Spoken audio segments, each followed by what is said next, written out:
I've played a lot of gacha games, and Cat Fantasy is a great game with beautiful assets. But if you have poor impulse control or you don't have disposable income, this is not the game for you.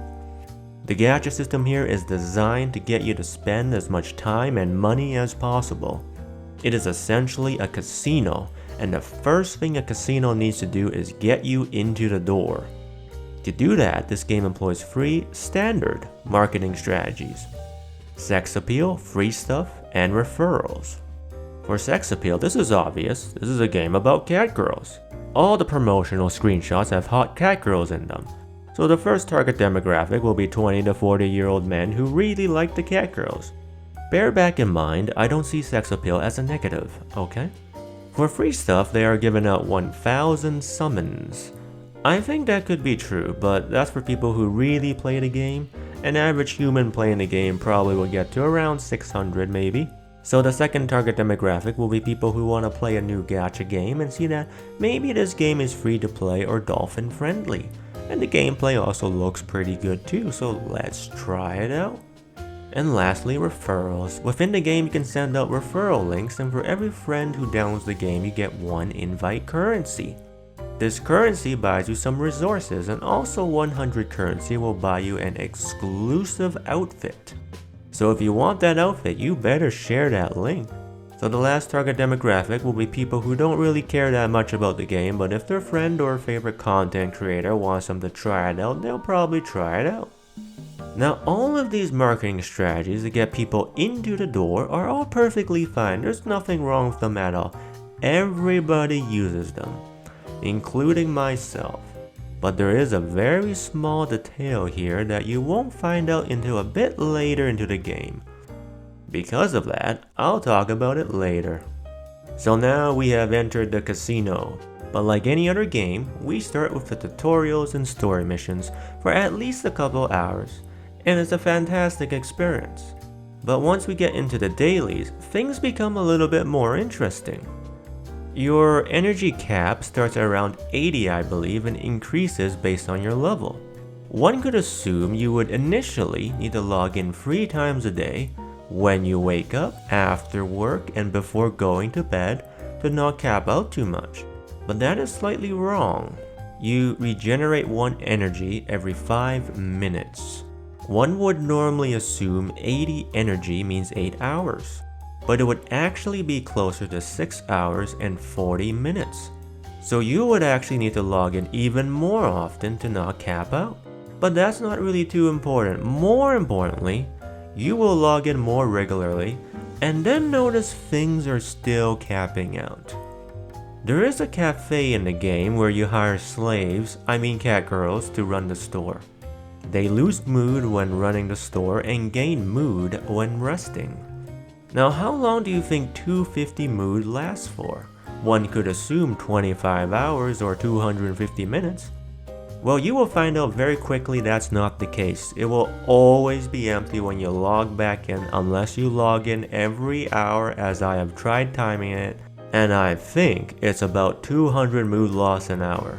Not 100% sure, but it is very fast. Not only that, but all the menu items you sell expire at different times, but at least there is a timer. And there are timers everywhere for when things reset. They all reset at different times. So for people with OCD or meta addiction, they'll try logging in non-stop to not miss out on all those oh so precious resources. However, the reality is, you can work at McDonald's for an hour, and that is more powerful than any level of grinding you can do in this game, okay? In addition, the dailies actually take some time to do. I was trying to time it, but halfway through some guy started talking about his female VTuber girlfriend, so it messed up my timing, but it's definitely not quick like a lot of other games. I personally think dailies are completely optional. As we can see here, I'm not doing it. But people obsessed about progress won't see it as optional, and this will result in them spending more time at the casino. So overall, this game is trying to incentivize you to spend as much time as possible at the casino by making you concerned about missing out on progress, and also confusing you on when you should log back in. In other words, this game does not respect your time. It wants all of it. This game does not have dailies, it has hourlies. Now let me show you an example of a game that respects your time. This is Brown Dust 2.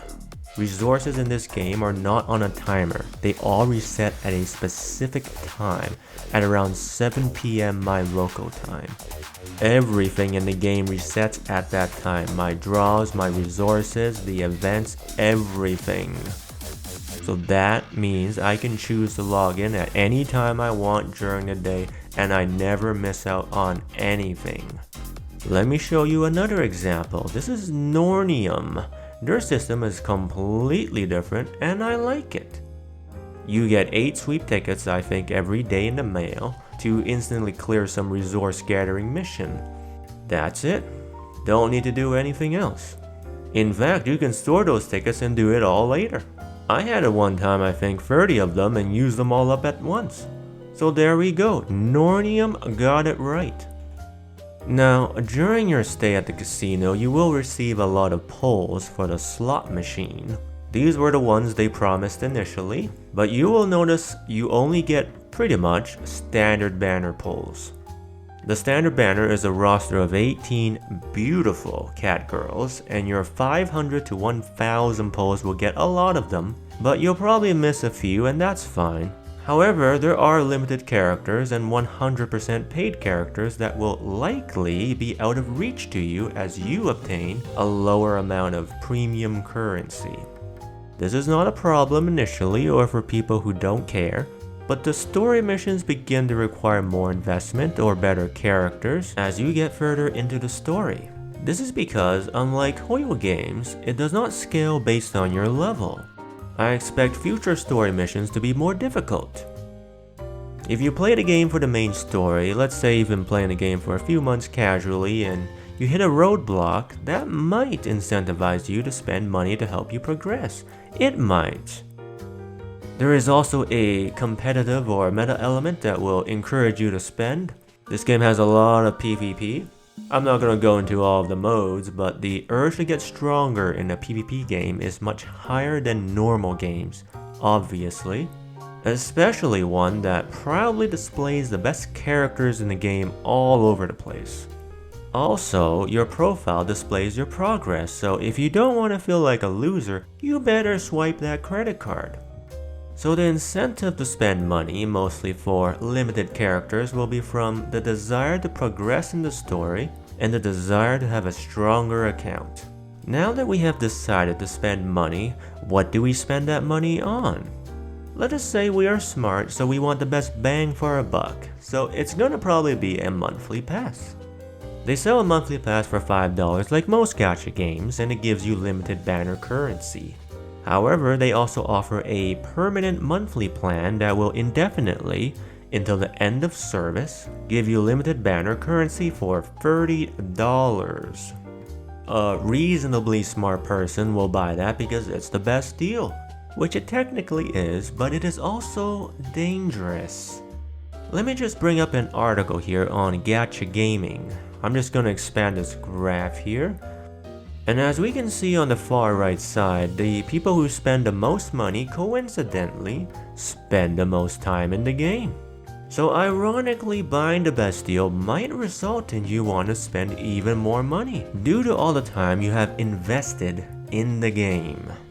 Now as we can see, I bought this pass, but I am not the same as those people. My desire to spend is from a completely alien perspective apparently. I will often mention that I will pull on characters when I find their mammary glands exquisite. People just think I'm a weirdo, but that is probably one of the reasons you even started playing this game in the first place. You started playing this game because it had cat girls. If it had cat boys or naked men, I don't think most of you would play this game. You then get into a game about cat girls and focus on meta.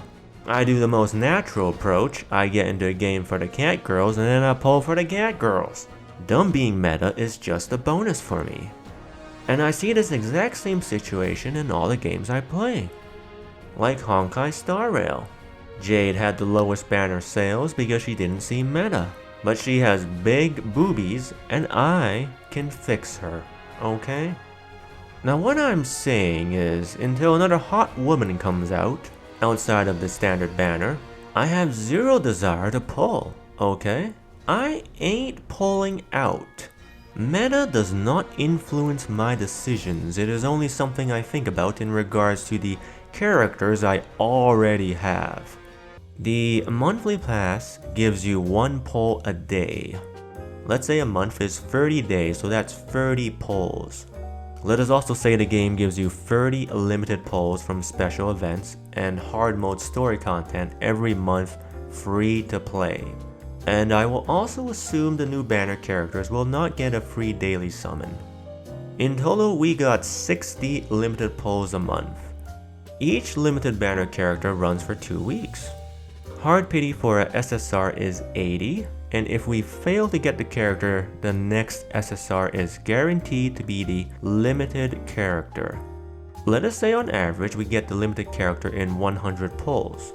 At 1.1%, that is fairly close. So if you wanted every character, assuming a new one comes out once every 2 weeks, you would need 200 pulls a month to guarantee 2 characters with no dupes. So at 60 pulls, you are getting 1 character every 2 months or so. However, dupes are important in this game if you care about meta. Let us take a look at this upcoming character. One of her skills deals damage and places a curse on the enemy. There is a standard banner character that does exactly the same thing except she only places the curse. That makes me very sad. Already power creeped, damn.